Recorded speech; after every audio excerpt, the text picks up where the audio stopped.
Lo que esta noche van a escuchar no es una historia que alguien me haya contado. Yo mismo presencié la reacción de mi tío cuando relató aquel encuentro tan impresionante con aquella criatura. Estaba lleno de golpes y gritaba que aquel demonio venía por él, y lamentablemente terminó por llevárselo. Nosotros somos originarios del departamento de Risaralda en Colombia. Nuestra familia se ha dedicado a la siembra de café desde hace muchísimo tiempo. Trabajamos en 2 fincas cafetaleras ubicadas a unos 5 kilómetros de distancia entre sí. Sin embargo, antes de relatar este aterrador evento, resulta necesario dar un poco de contexto para comprender la horrible personalidad que tenía mi tío. Era un hombre al que le gustaba beber en exceso, jugar cartas y fumar durante toda la noche. Tenía una familia formada por sus 3 hijos y su mujer, pero en los pueblos cercanos era bien conocido por mantener aventuras con mujeres mucho menores que él. Desde que tengo memoria siempre fue una persona grosera y violenta. Se negaba a cumplir cualquier capricho de su familia con el pretexto de no tener dinero, cuando en realidad prefería gastarlo en lugares clandestinos dedicados a la bebida. Con el paso del tiempo su familia creció entre carencias y maltrato. Cansada de aquella vida, mi prima mayor decidió escapar de casa junto a otro trabajador de la finca cafetalera, ya que no soportaba más la forma en que su padre la trataba. Este hecho provocó que mi tío se volviera todavía más agresivo y malhumorado, y que intentara ahogar su dolor en el alcohol. Cabe mencionar que esta historia ocurrió apenas en el mes de noviembre del año pasado, antes de que mi tío tuviera aquel terrible encuentro con la criatura salida del infierno. Recibió 2 advertencias para cambiar su forma de vivir. En 2 ocasiones logró verla a plena luz del día, como un aviso del oscuro destino que le aguardaba. Mi tío trabajó toda su vida en la finca más alejada de su hogar, la misma donde labora mi familia. Ese trabajo servía como excusa perfecta para justificar sus constantes ausencias cuando salía con alguna de sus amantes, pues siempre inventaba retrasos durante el trayecto. Solía recorrer en su camioneta los 6 kilómetros que los separaban de casa, pero aquella noche fatídica, el vehículo se negó a encender. Recuerdo que salíamos de nuestra jornada junto a mi padre, cuando vimos a mi tío intentando arrancar la camioneta. A pesar de nuestros esfuerzos por ayudarlo, el motor no respondió. Le ofrecimos pasar la noche en nuestra casa, pero respondió que no nos preocupáramos por él, que había recorrido aquel camino demasiadas veces como para sentir temor. También nos dijo que aprovecharía el camino para visitar a una jovencita que vivía a 3 casas de la nuestra. Mi padre lo miró con desaprobación, y aunque intentó hacerlo entrar en razón, no logró cambiar su decisión. Nosotros entramos a la casa y fuimos directo a la mesa para cenar, y mientras comíamos comentábamos lo ingrato que había sido mi tío con su familia. A la mañana siguiente salimos como de costumbre para dirigirnos a la finca cafetalera. Al llegar notamos que mi tío aún no se presentaba. Supusimos que la parranda de la noche anterior había sido pesada y que seguramente llegaría tarde, pero aquello no ocurrió. Pasaron las horas y llegó el cierre de la jornada, y mi tío no se presentó en todo el día. Salimos de la finca con creciente preocupación, por lo que mi padre decidió ir a visitarlo para averiguar qué había sucedido, así que emprendimos el camino hasta la casa de mi tío. Al tocar la puerta nos abrió mi tía, quien se encontraba visiblemente alterada y no dejaba de llorar. Mi padre y yo preguntamos qué ocurría, y entonces nos pidió que pasáramos a la recámara para ver a mi tío, pues no había querido pronunciar palabras sobre lo sucedido. Al entrar, la habitación despedía un olor penetrante, una mezcla de orina y aguardiente. Mi tío permanecía cubierto con las cobijas hasta la cabeza, llorando y temblando como si hubiera visto al mismo diablo. Mi padre se acercó y le preguntó qué le había pasado, y al reconocer a su hermano, mi tío por fin decidió hablar. Antes de iniciar su relato miraba en todas direcciones como si temiera que alguien pudiera escucharlo. Nos contó que al despedirse de nosotros, decidió visitar a la jovencita que había mencionado. Sin embargo, la muchacha no quiso salir, por lo que resignado decidió regresar a su casa. Caminó durante un rato hasta que la noche comenzó a caer, y el camino quedó iluminado únicamente por la luna. Dijo que cuando estaba a punto de llegar a la segunda finca cafetalera, se encontró con una mujer de gran belleza que avanzaba sola por el camino de terracería. Su silueta dejaba ver una cabellera negra y larguísima, además de un cuerpo bien definido, marcado por un vestido blanco muy ajustado. Al principio escuchó que la mujer lloraba y se lamentaba. Movido por la curiosidad, decidió alcanzarla para preguntar qué hacía alguien tan hermosa en un sitio tan solitario. Le tomó un momento poder alcanzarla, pero cuando lo consiguió la sujetó de la mano con firmeza. La mujer giró lentamente el rostro, y mi tío aseguró que nunca había visto un rostro tan bello. Decidido a conquistarla, se ofreció de inmediato para ayudarla. Ella le dijo que se encontraba perdida y que necesitaba llegar a su hogar, así que sin pensarlo mi tío se ofreció para acompañarla.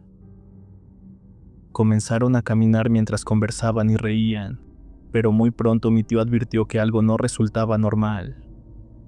La mujer le hacía insinuaciones casi descaradas para ir a un sitio más apartado. Con la experiencia que tenía en el amor, mi tío dedujo que aquello no estaba bien y que podía tratarse de una trampa. Comenzó a ponerse en alerta total y a observar con atención cada movimiento de la mujer, hasta que notó algo imposible de explicar. La mujer no dejaba huellas sobre el camino de tierra. En ese instante mi tío intuyó que se encontraba frente a la criatura que durante toda su vida había considerado una simple leyenda. Se detuvo de golpe al notar aquel detalle, y la mujer avanzó unos pasos antes de frenar, para luego girar lentamente y mirarlo. El rostro de la mujer había cambiado por completo. Los ojos se volvieron oscuros y profundos, y la sonrisa se abrió más allá de lo humano, y fue entonces cuando logró verla en su totalidad. Al notar que su rostro y su cuerpo se deformaban de manera horripilante, bajó la mirada hacia sus piernas para confirmar su sospecha. Tal como lo temía, aquella mujer solo tenía una pierna. Mi tío nos aseguró que en ese momento el monte pareció cerrarse por completo y que el sonido de los animales desapareció en su totalidad. Para completar aquella escena infernal, el aire se volvió pesado y casi imposible de respirar. De repente la criatura comenzó a saltar entre la maleza y la oscuridad, y cuando mi tío logró reaccionar ya la tenía frente a él. De su rostro emanaba un olor nauseabundo a sangre y tierra mojada, y ante aquella visión mi tío perdió el conocimiento y cayó desmayado. Al recobrar el sentido se dio cuenta de que estaba cubierto de rasguños y completamente desnudo. Como pudo se levantó, y luego corrió sin detenerse hasta llegar a su hogar. Después de relatarnos tan aterrador encuentro, mi tío afirmó que podía ver a la mujer rondando su propiedad. Desde que despertó aseguraba haberla visto sonreír y también saludarlo desde el otro lado de la ventana. Mi padre no lograba dar crédito a lo que escuchaba, pero aún así decidió ayudar a su hermano. Lo levantó en las condiciones en las que se encontraba y luego lo llevó con una mujer conocida en la región por su fama de curandera. Al verlo, la curandera aseguró que mi tío ya estaba marcado y que si la criatura no se lo había llevado aquella noche, era porque deseaba hacerlo sufrir en vida. Le explicó que ese era el castigo por la vida ruin que había llevado. También dijo que intentaría salvarlo, aunque la tarea sería extremadamente difícil. Mi tío parecía no comprender la gravedad de la situación, pues continuaba mirando en todas direcciones, como si la mujer pudiera aparecer en cualquier momento. La curandera nos dio varias indicaciones para ayudar a mi tío, y luego lo bañó con hierbas antes de colocarle una protección. Sin embargo, advirtió que aquello solo funcionaría si la pata sola decidía perdonarle la vida. Con esas palabras regresamos a la casa de mi tío, llenos de preocupación por lo que habíamos escuchado, aunque aún conservábamos la esperanza de que todo hubiera sido solo un terrible susto. Lamentablemente la curandera tenía razón, pues mi tío apenas resistió una semana en aquella condición. Gritaba y lloraba de forma desesperada, asegurando que la criatura se encontraba afuera de su hogar, esperando el momento para llevárselo, y al final así ocurrió. Mi tío murió el 27 de noviembre del año pasado, como consecuencia directa de aquel encuentro con la criatura de pesadilla. Su cuerpo quedó delgado y su rostro demacrado, como si todos los años que aún debía vivir se le hubieran arrebatado en tan solo una semana. Con esto doy por terminado mi relato, no sin antes pedir a quien lo escuche que tenga cuidado. Las leyendas de los pueblos en ocasiones resultan mucho más reales de lo que uno imagina, pues en la oscuridad habitan criaturas con las que nadie debería cruzarse nunca. En el año 2019, mi familia y yo nos mudamos a un poblado de Sonora, un campo pesquero llamado el Golfo de Santa Clara. Nosotros somos originarios de Puebla, y debido a la incertidumbre que generó la pandemia, salimos en busca de un mejor porvenir. En nuestro lugar de origen muchos negocios cerraban por la cuarentena, y como miles de familias buscamos nuevas oportunidades para asegurar comida y un futuro próspero. Llegamos a la casa de un pariente de mi marido que vivía en las orillas del pueblo. Él junto con su familia nos recibió y nos apoyó en todo momento. Como la mayoría de los hombres del lugar se dedicaba a la pesca, única forma de sustento en aquella zona, ya que el municipio más cercano, que es San Luis Río Colorado, queda aproximadamente a 1 hora. Todo lo que se trabajaba en el Golfo provenía del mar, y en aquellos años aún había buena derrama económica.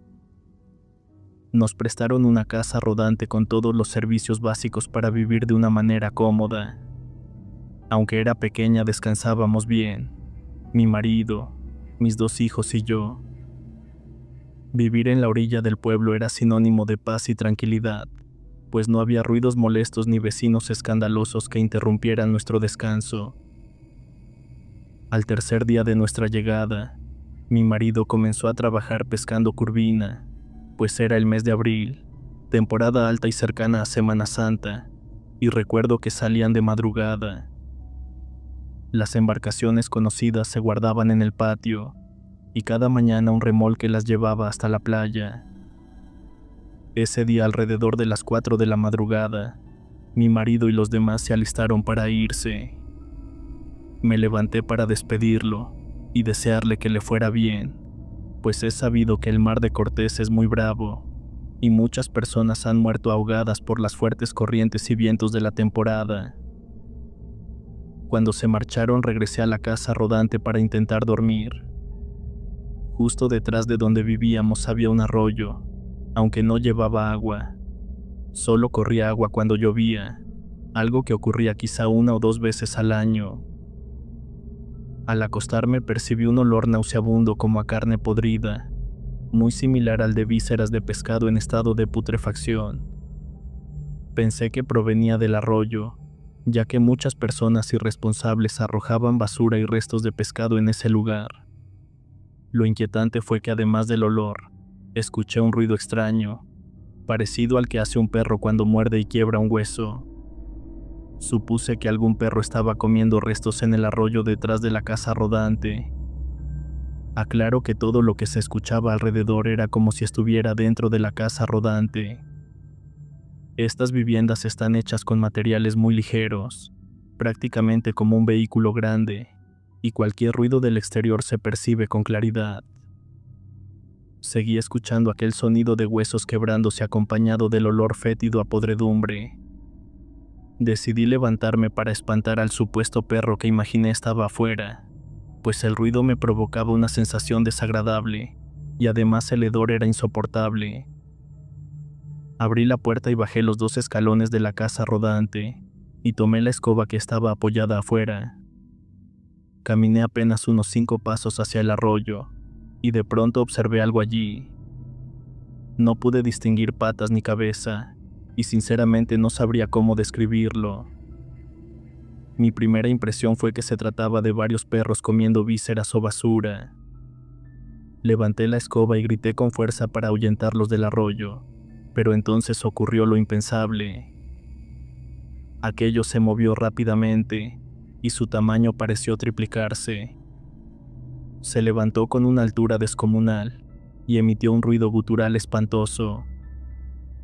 Yo quedé paralizada ante semejante impresión. Sentía el corazón golpearme el pecho como si quisiera salirse. Al alzar la vista, aquello se elevaba sobre mí, alcanzando los 5 metros de altura, y mis ojos no podían creer lo que estaban viendo. El terror me inmovilizó por completo. Aquella cosa tenía una especie de cabeza coronada por varios cuernos, aunque no pude contar cuántos eran por la impresión. Mis piernas no respondían, y por más que intentaba gritar o retroceder, mi cuerpo no reaccionaba. La criatura comenzó a levantarse lentamente, extendiendo unas extremidades que parecían alas extremadamente largas. Su tronco tenía cierta similitud con el cuerpo humano, pero era totalmente deforme, tosco y de apariencia antinatural.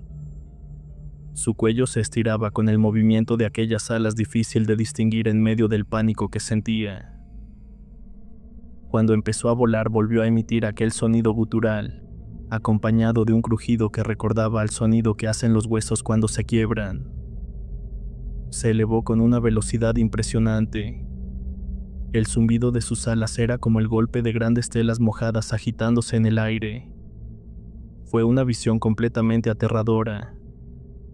La criatura se elevaba de una manera extraña, manteniendo su cuerpo orientado hacia mí, como si no quisiera dejar de observarme. Aun cuando subió más alto, nunca dejó de mirarme, pues parecía vigilarme hasta el último instante en que pude verlo, ya casi perdido en la oscuridad de la madrugada. Yo seguía paralizada de la impresión, incapaz de comprender lo que acababa de presenciar. No podía moverme, no podía gritar ni dar un solo paso. Solo una imagen se repetía en mi mente, la del cuerpo deforme de aquella criatura.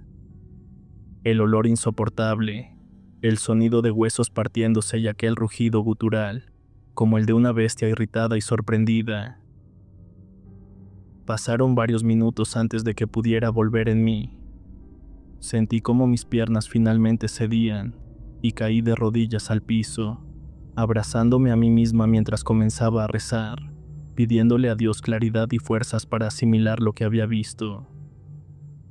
Honestamente no sabía qué rezar, pues no soy católica ni pertenezco a ninguna religión, pero en ese momento solo recordé algunas frases del Padre Nuestro, y como pude seguir recitándolas mientras lloraba. Logré ponerme de pie y retrocedí hasta la entrada de la casa rodante. Cuando estaba a punto de entrar, volví a escuchar aquellos aleteos del infierno y los mismos gruñidos guturales que me habían paralizado hace un momento. Mi cuerpo se estremeció de nuevo, pues aún no me recuperaba de lo que acababa de presenciar, y ese sonido regresaba como una amenaza latente. Cerré la puerta con seguro y me quedé quieta, murmurando aquellas pocas palabras del Padre Nuestro, aunque mi voz apenas salía de mi boca. Sentía la garganta cerrada, la boca rígida y el cuerpo sin respuesta. Cerré los ojos y continué invocando a Dios Padre, pidiéndole serenidad y protección para mí y para mis hijos, que dormían sin darse cuenta del peligro. Rogué con desesperación que alejara cualquier mal de nuestro alrededor, pues lo que había visto era tan espantoso que mi mente no lograba pensar en otra cosa. Quizá pasaron unos 20 minutos antes de que el olor putrefacto y los sonidos desaparecieran por completo. Me mantuve inmóvil el resto de la madrugada, esperando que amaneciera, alerta ante cualquier ruido del exterior. En ese tiempo no tenía celular para comunicarme con alguien, y mi marido estaba en el mar donde no había señal. La esposa del pariente vivía a unos 50 metros de la casa rodante, pero tampoco podía ir a buscarla, pues el miedo no me dejaba moverme. Cerca de las 7 de la mañana escuché un vehículo pasar por la calle. Me asomé por una pequeña ventana y vi que era un remolque llevando una embarcación. Fue entonces cuando comprendí que ya no había peligro. Mis hijos despertaron con normalidad y al verlos recuperé algo de tranquilidad, aunque mi mente seguía atrapada en aquellas imágenes que me aterraban. Me inquietaba pensar que todo había sido real, que no lo había soñado y que jamás en mi vida había visto algo remotamente parecido. Cuando finalmente recobré fuerzas, preparé el desayuno y decidí no contar nada de lo que había visto. Temía que pensaran que estaba loca, así que continué con la rutina cotidiana. Los días pasaron y terminó la temporada de Corvina. Yo le preguntaba a mi esposo si volveríamos a Puebla para ver a mi familia, pero él decidió quedarse más tiempo trabajando en la pesca. No todos los días había trabajo, pues en ocasiones pasaban hasta una semana sin salir al mar, por lo que debíamos ahorrar para cubrir esos periodos sin dinero. Transcurrieron los meses de mayo y junio, época en la que se pescaba medusa bola de cañón, mejor conocida como aguamala, y la derrama económica era muy buena. Por eso permanecimos toda la temporada. Como las clases escolares eran en línea, mis hijos y yo terminábamos temprano lo que teníamos que hacer, y por las tardes íbamos a la playa a vender bebidas rehidratantes y algunos antojos a los pescadores que hacían fila para entregar su producto. Además, a mi esposo le habían dejado encargado el remolque con el que movían la embarcación, y gracias a ello nosotros podíamos organizarnos para buscar sustento cuando sentíamos hambre. Ya eran pasadas las 6 de la tarde cuando decidimos pasar por el centro del pueblo. Mi esposo retiró el remolque de la camioneta para comprar algo de cenar, y luego irnos todos a la playa para disfrutar un momento de tranquilidad. Pasamos por una taquería, compramos tacos de asada para llevar, y nos dirigimos a un lugar tranquilo en la orilla del mar, lejos del bullicio de las máquinas que recibían la medusa. Mientras cenábamos conversábamos de cosas relajantes del día, incluso bromeábamos y reíamos a gusto observando el atardecer. El sol ya estaba por ocultarse cuando mi hijo mayor, que entonces tenía 12 años de edad, me dijo que quería ir al baño. Mi esposo lo acompañó a unos 10 metros de donde yo estaba sentada con mi hijo menor, ambos en la parte trasera de la camioneta contemplando la playa. El niño que estaba conmigo se puso de pie sobre el guardafango y al voltear hacia unas lomas de arena me señaló con insistencia algo que estaba en el aire. Me dijo que había un papalote muy grande en las dunas del desierto. Alcancé a ver apenas una franja oscura que descendía por la arena, pero no distinguí de qué se trataba. Supuse que si era un papalote probablemente estaba roto y se había quedado atorado entre las dunas del desierto. En ese momento regresaron mi esposo y mi hijo mayor. Noté a mi esposo muy serio y mirando con insistencia el desierto. Le pregunté si todo estaba bien, pero no respondía nada y solo mantenía la vista fija en aquel punto. Le insistí demasiado con mi pregunta y finalmente me dijo que había visto algo parecido a un pájaro enorme pasar por encima de ellos cuando iban al baño y luego dirigirse justo hacia la zona donde el niño había señalado el supuesto papalote. Al escuchar eso le conté lo que el niño había visto. Mi esposo volvió a mirar hacia el desierto y con evidente angustia dijo que debíamos irnos de inmediato. Me lo dijo con tanta desesperación que ni siquiera me dio tiempo de buscar mis sandalias que estaban en la cajuela de la camioneta, pues solo ordenó que me subiera con los niños y que nos apresuráramos a salir. Obedecí sin cuestionar su indicación. Los niños querían subir a la parte trasera de la camioneta, pero Jaime, muy agitado, les dijo que no, que todos iríamos adelante. Su tono me sorprendió demasiado, pues mi esposo nunca nos había gritado, y verlo así me puso demasiado nerviosa.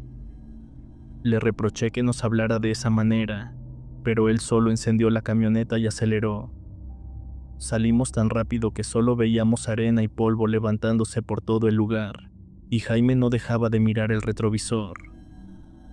De pronto la camioneta se atoró.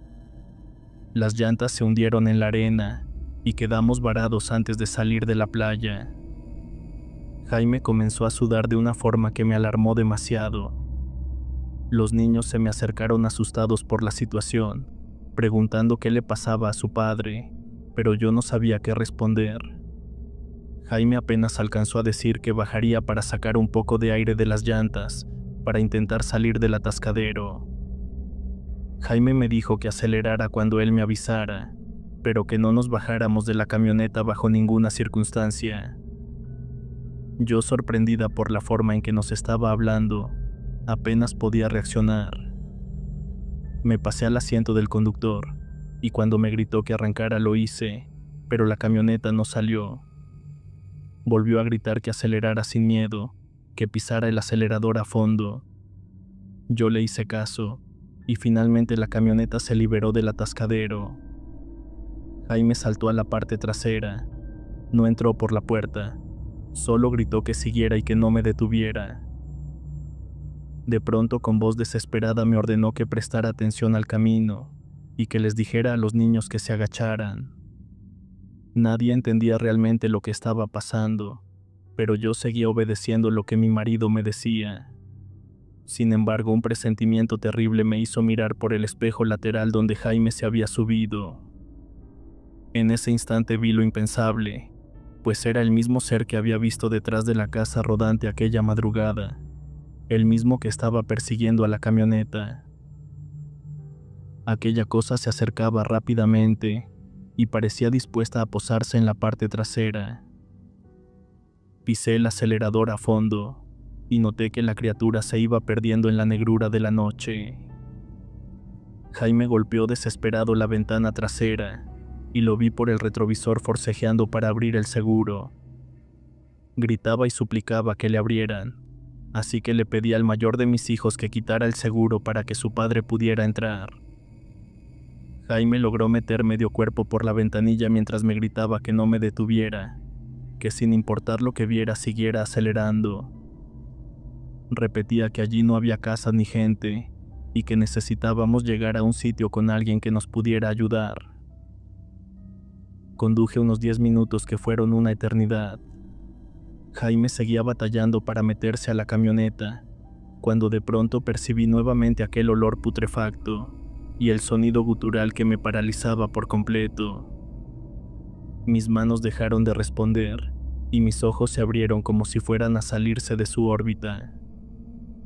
Jaime gritó mi nombre con fuerza y logré reaccionar. Miré por el espejo izquierdo y ahí estaba aquella criatura, abriendo su boca deforme y emitiendo ese ruido espantoso. Alcancé a ver claramente sus extremidades, que eran como enormes ganchos que intentaban sujetarse de la camioneta, y el primer golpe cayó sobre la portezuela. No sé cómo Jaime consiguió entrar por completo a la cabina. Me seguía gritando que no volteara, que solo manejara y pisara el acelerador a fondo, pero la adrenalina y el terror me estaban desbordando. Sentía que el corazón me anunciaba que podía fallar en cualquier momento. Intenté contener las lágrimas producto del miedo, pero llegó un punto en el que me quebré y grité desesperada. Comencé a orar, repitiendo lo poco que recordaba del Padre Nuestro, aunque el miedo me hacía olvidar las palabras que seguían de la oración. Cuando empecé a llorar, mis hijos también se deshicieron en llanto, aunque no se habían percatado de lo que nosotros habíamos visto.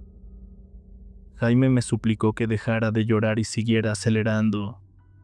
Entonces, como si mi oración hubiera encontrado respuesta, a lo lejos apareció una luz que nosotros creímos se trataba de un pueblo cercano, así que no dejé de pisar el acelerador. De repente algo muy pesado cayó en la cajuela de la camioneta, lo suficiente para hacerme perder el control del volante. Por un instante estuve a punto de estrellarme contra un cerco de alambre, pero logré reaccionar y sujeté el volante con fuerza, para luego retomar el camino mientras aceleraba. Aquel peso seguía golpeando la parte trasera, y yo sentía cómo la camioneta se levantaba ligeramente, sin saber si era por la velocidad o por aquello que estaba encima. Solo podía rogar a Dios que protegiera a mi familia y que esa cosa, fuera lo que fuera, no los tocara. También le pedí con desesperación llegar a un lugar seguro. La luz que había visto a lo lejos se acercó rápidamente y en cuestión de segundos ya estaba frente a mí. Eran patrullas y camionetas del ejército mexicano que nos pidieron alto total y nos rodearon rápidamente. En el mismo instante aquella cosa se levantó de la cajuela de la camioneta y luego se perdió en la oscuridad de la noche. Bajé la ventanilla y grité pidiendo ayuda, implorando protección para mi familia. Los militares reaccionaron de inmediato, formaron un cerco alrededor del vehículo y tras una orden por radio abrieron fuego hacia el cielo.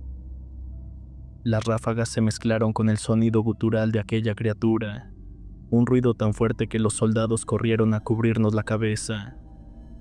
Colocaron protectores auditivos a mis pequeños que miraban asustados aquella escena y los resguardaron mientras intentaban mantenerlos a salvo. Fue un momento de terror absoluto, una mezcla de pánico y confusión total. Cuando los disparos se detuvieron, un oficial al mando se acercó rápidamente y nos pidió que lo acompañáramos a una pequeña base. Nos llevaron a su campamento muy cerca del lugar donde nos habían encontrado. Allí nos ofrecieron un poco de agua, revisaron nuestro estado de salud y luego trataron de tranquilizarnos un poco. El oficial se identificó como el sargento Rodríguez. Primero habló con mi marido por un largo rato y después se dirigió con los niños y conmigo. Nos explicó que el campamento había sido instalado debido a los constantes reportes del crimen organizado en la zona, donde los enfrentamientos entre distintos grupos se habían intensificado. Ya más calmada le conté lo sucedido. El sargento mencionó que al escuchar que venía una camioneta a exceso de velocidad, asumieron que se trataba de un ajuste de cuentas del narco, pues en esa región casi no circulaban civiles a esas horas de la noche.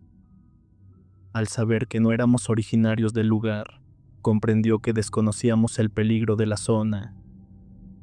Honestamente parecía como si estuviera ignorando toda mi declaración e intentara hacerme creer que lo que él decía era la verdad.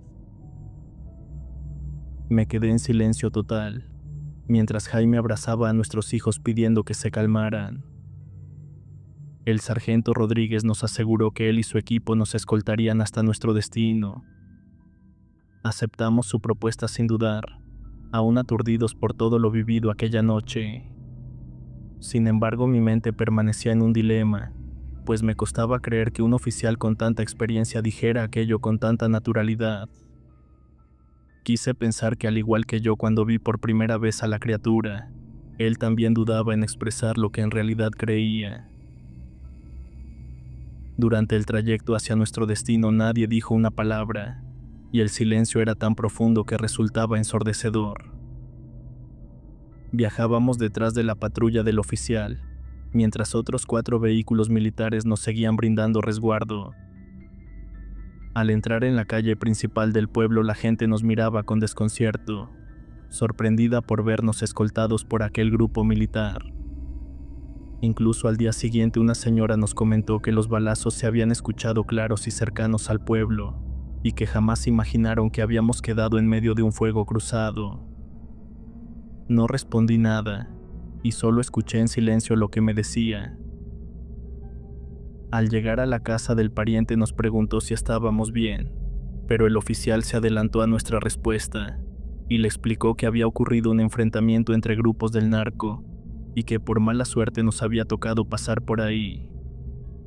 Agregó que por fortuna ellos llegaron a tiempo para sacarnos del peligro. Jaime y yo permanecimos callados y mirándonos de frente, intentando disimular un poco nuestro miedo. Cuando los soldados se retiraron del lugar, el pariente de Jaime se acercó nuevamente para asegurarse de que realmente estuviéramos bien. Le respondimos que sí, que solo estábamos asustados por la impresión y que al día siguiente estaríamos mejor. Antes de irse pasó detrás de la camioneta y notó unas marcas profundas en la batea. Preguntó qué había sucedido exactamente. Jaime no quiso hablar del encuentro con la criatura, pues todavía estaba completamente paralizado del miedo, y yo respondí que quizá habían sido balas que habían rozado el vehículo.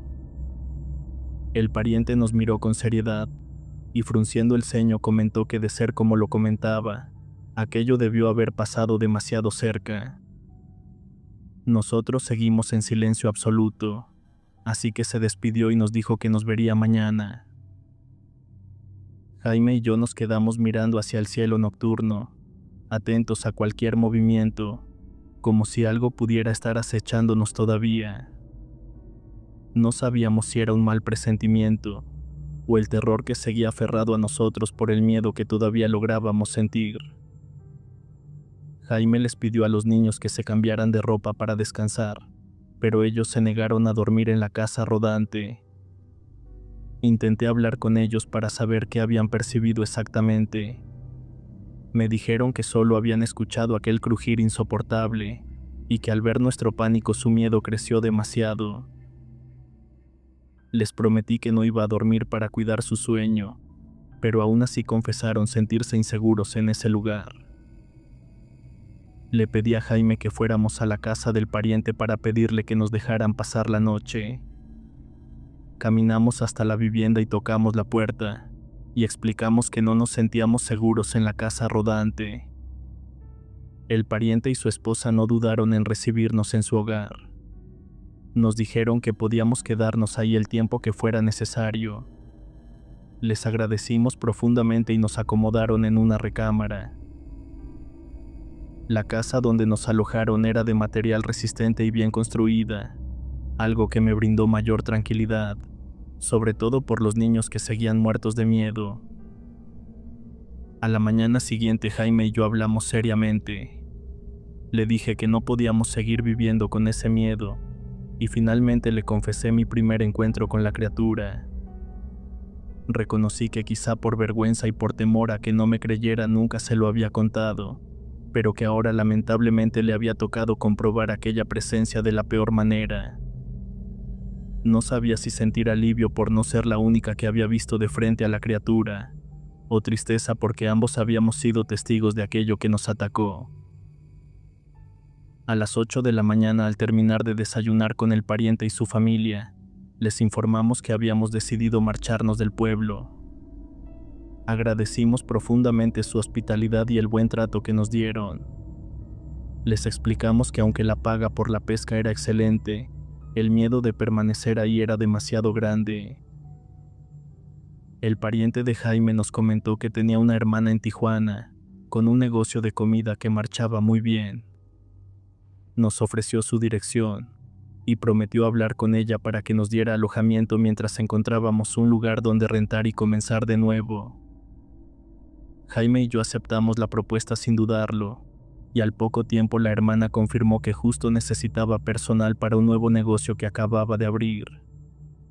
Incluso tenía un cuarto disponible para una familia pequeña, así que podríamos quedarnos por el tiempo que fuera necesario. Con la esperanza renovada de dejar aquel pueblo y empezar de cero, comenzamos a empacar para nuestra partida. Serían cerca de las 10 de la mañana, cuando la esposa del pariente tocó la puerta de la recámara para avisarnos que un joven nos buscaba. Extrañados, salimos a la sala, donde lo reconocí de inmediato, pues era el sargento Rodríguez, que estaba vestido de civil. Nos pidió que lo escucháramos con mucha atención. Dijo que lamentaba haber sido tan frío la noche anterior, pero que la responsabilidad de su pabellón y las órdenes estrictas que debía cumplir no le permitían actuar de otro modo. Explicó que esos días estaba franco y que por eso se había tomado la libertad de buscarnos para hablarnos con franqueza sobre lo que habíamos presenciado. Según sus palabras, lo que vimos era conocido en el mundo militar como el Dragón.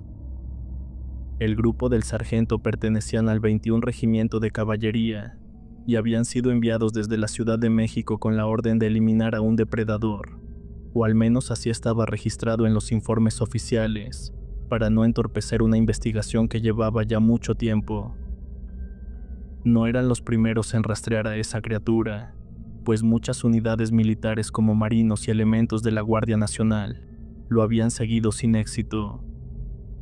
Explicó que numerosos soldados habían muerto en acción o emboscados por la criatura, y que toda la información se mantenía en absoluto secreto por ser considerada clasificada. Afirmó que aquella cacería ni siquiera era un asunto exclusivo de nuestro territorio, pues habían llegado especialistas de otras élites para unirse a su rastro.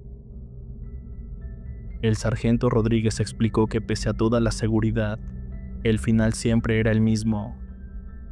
Enviaban a militares próximos a jubilarse para buscar a la criatura, aunque desconocía la razón de tan incongruente decisión, pues ellos eran los primeros que morían en la Operación Dragón. Aseguró que lo que habíamos visto no era un espectro ni un fantasma, sino un depredador real. Según sus palabras, aquella criatura elige a sus víctimas y las marca de alguna manera, por lo que no importa a dónde vayan o dónde intenten esconderse, pues si te considera su presa te encontrará tarde o temprano. Agregó que si en el primer encuentro no atacaba, era porque no te percibe como una presa potencial, pero si lo hace desde el inicio ya eres un objetivo de caza. Advirtió que debíamos tener extremo cuidado. Recomendó abandonar el lugar de inmediato y dejar toda la ropa que teníamos puesta la noche del ataque, ya que aseguraba que cualquier prenda que hubiera estado con nosotros funcionaría como un rastreador para esa criatura, sin importar cuántas veces se lavara. Sugirió marcharnos únicamente con lo que lleváramos puesto, comprar ropa nueva y cambiarnos en el camino. Todo lo demás debía quedarse en un lugar muy alejado de nuestra verdadera ubicación, o corríamos el riesgo de ser encontrados por el dragón. Sus palabras resonaron en nuestra cabeza como un eco imposible de ignorar. Era como escuchar la trama de una película, pero sabíamos que aquello era completamente real. Ese mismo día salimos del Golfo de Santa Clara. Al llegar a San Luis Río Colorado compramos zapatos y ropa, pagamos un hotel para bañarnos y tiramos a la basura todo lo que llevábamos puesto. Prácticamente llegamos a Tijuana únicamente con un cambio de ropa y desde ahí comenzamos de cero. Hoy han pasado 6 años desde aquel horrible encuentro y la pesadilla sigue viva en nuestra memoria.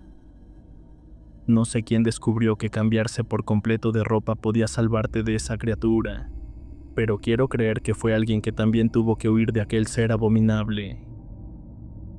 Este es mi relato de lo que vivimos en aquel pueblo de Sonora.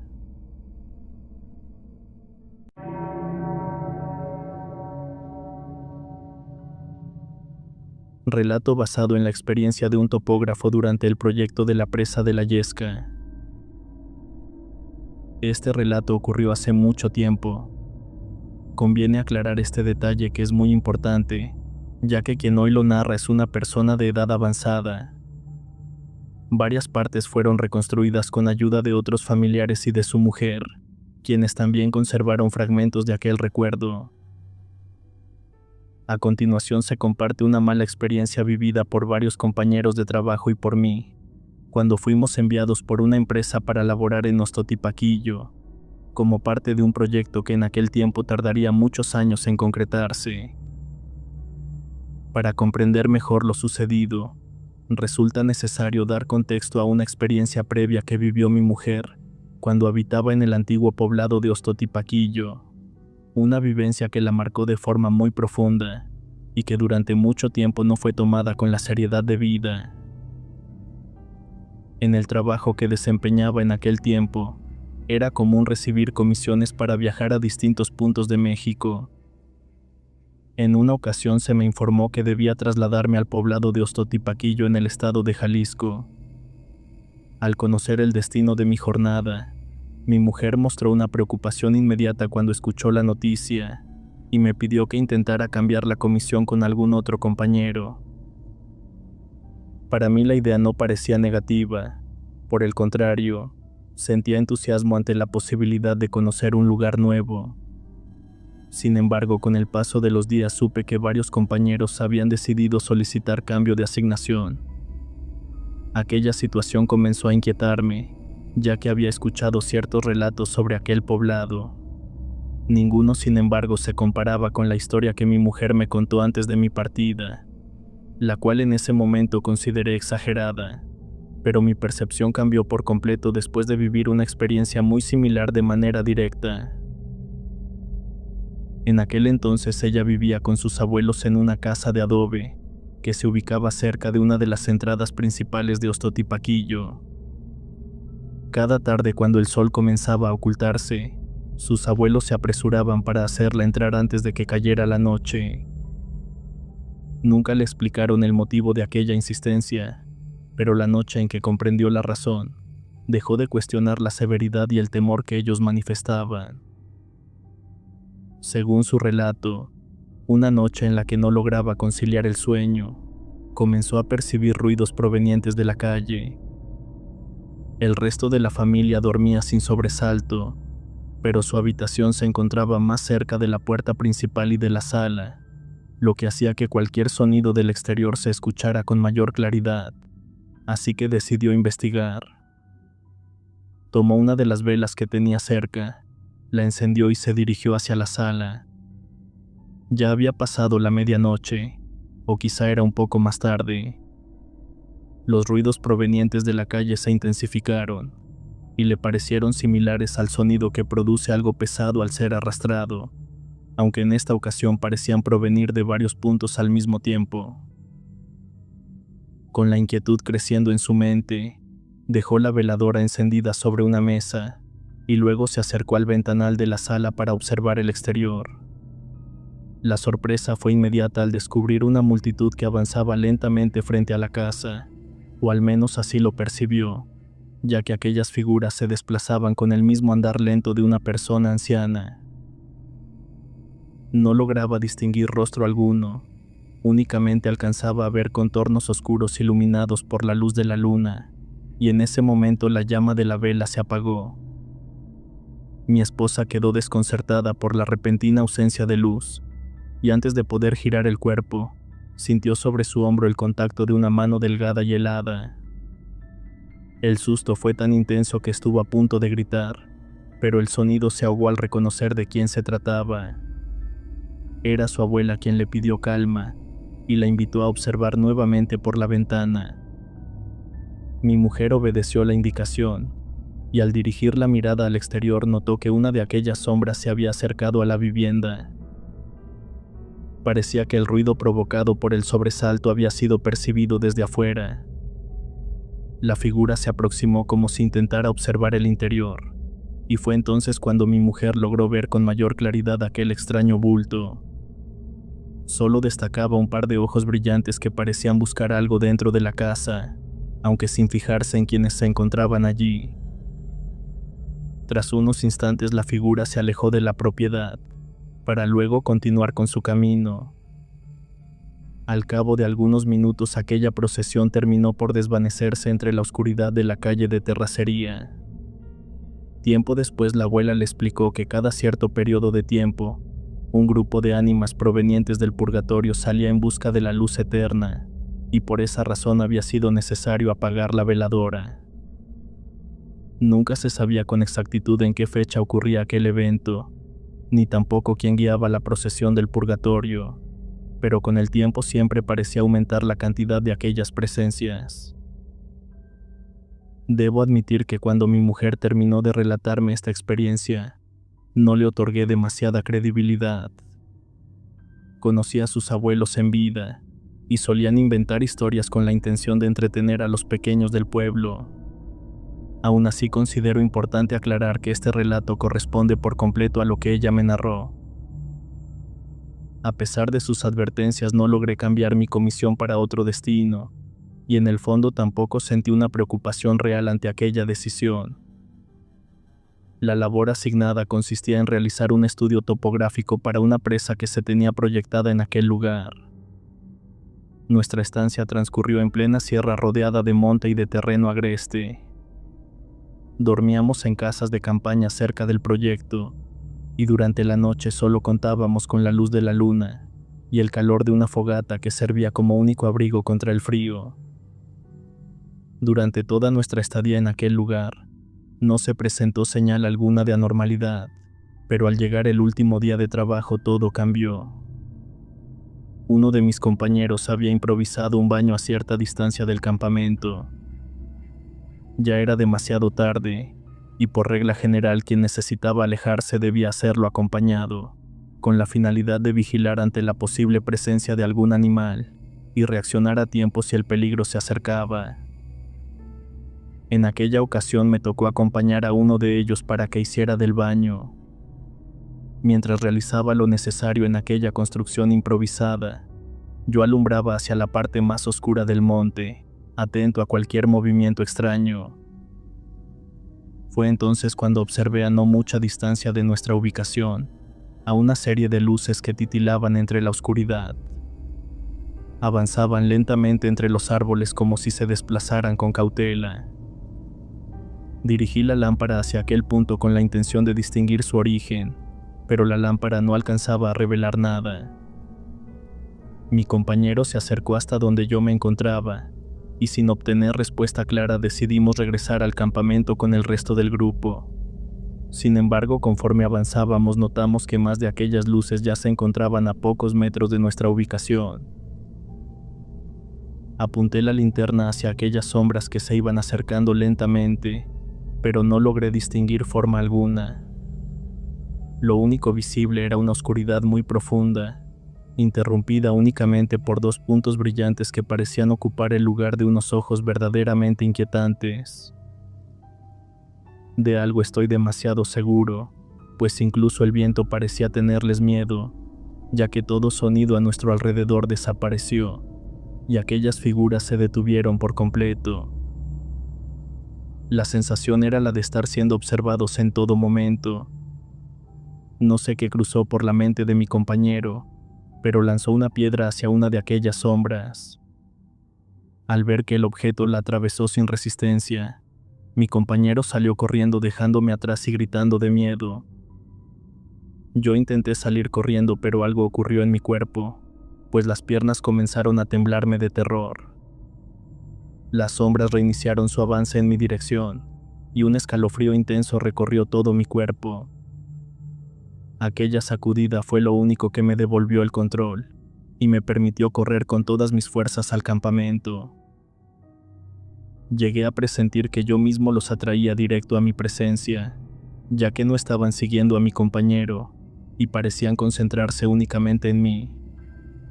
Aún así intenté alcanzarlo, pero muy pronto lo perdí de vista. Mientras corría en dirección al campamento, volteaba constantemente para comprobar la cercanía de aquellas sombras que venían muy cerca de mí. De forma desesperada comencé a gritar el nombre de mis compañeros y a pedir que encendieran linternas o los faros de los vehículos para alumbrar la profundidad de aquella noche. Logré distinguir la fogata a pocos metros, y al llegar hasta ella descubrí con horror que no había nadie alrededor. Me encontré completamente solo en el campamento. Sin importar hacia dónde mirara, no lograba ver a nadie. Dirigí la linterna hacia aquellos bultos que todavía seguían avanzando lentamente, y noté que ya se aproximaban. Volví a pedir ayuda de manera desesperada, pero no obtuve respuesta alguna. En ese momento la única idea que cruzó por mi mente fue refugiarme dentro de la casa de acampar y permanecer allí hasta que alguien acudiera en mi auxilio. Al abrir la entrada me di cuenta de que todos mis compañeros ya se encontraban dentro guardando silencio, incluido aquel que había arrojado la piedra. Honestamente sentí mucho coraje al verlos en total silencio, aunque entendí que no era momento para reflexionar sobre ello. Desde el exterior comenzó a percibirse un sonido inquietante. Algo se aproximaba a pocos metros arrastrándose lentamente hacia nuestra casa de acampar. Fue en ese instante cuando recordé la historia que mi mujer me había contado.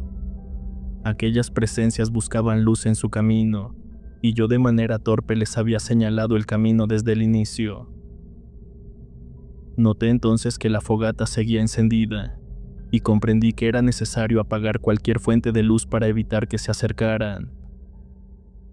Todos entendieron la urgencia sin necesidad de explicación. En cuestión de segundos salimos y arrojamos agua sobre la fogata, y luego apagamos linternas y cualquier objeto luminoso, quedando envueltos en una oscuridad total. De inmediato regresamos al interior de la casa de acampar, y permanecimos en absoluto silencio. Observé a los demás temblando de miedo, y recordando la advertencia de la abuela de mi mujer, llevé un dedo a mis labios para reforzar la necesidad de no emitir sonido alguno.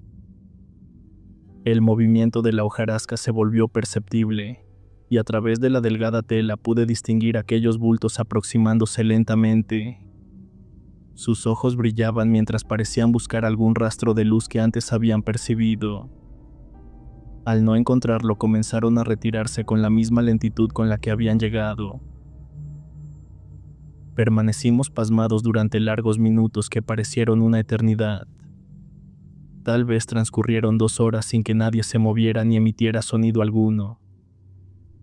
Yo todavía temblaba de miedo por la impresión, aunque en el fondo comenzaba a sentir que todo terminaría bien. Cuando el viento volvió a escucharse entre los árboles de la zona, una profunda sensación de calma llegó sobre el campamento. Fue entonces cuando les compartí la historia que mi mujer me había contado al inicio de este relato. Traté de explicar que aquello podía tratarse de ánimas en busca de la luz eterna. Debo admitir que esperaba burlas o incredulidad, pero no recibí objeción ni gesto de desacuerdo. Todos habíamos vivido lo mismo, y no quedaba duda alguna sobre lo ocurrido durante aquella noche. Seré franco con toda la comunidad. Si aquellas presencias me hubieran alcanzado, no sé si hoy tendría la oportunidad de relatar esta experiencia. Lo único que tengo claro es que las historias que dan forma a la memoria de un pueblo suelen guardar una verdad profunda.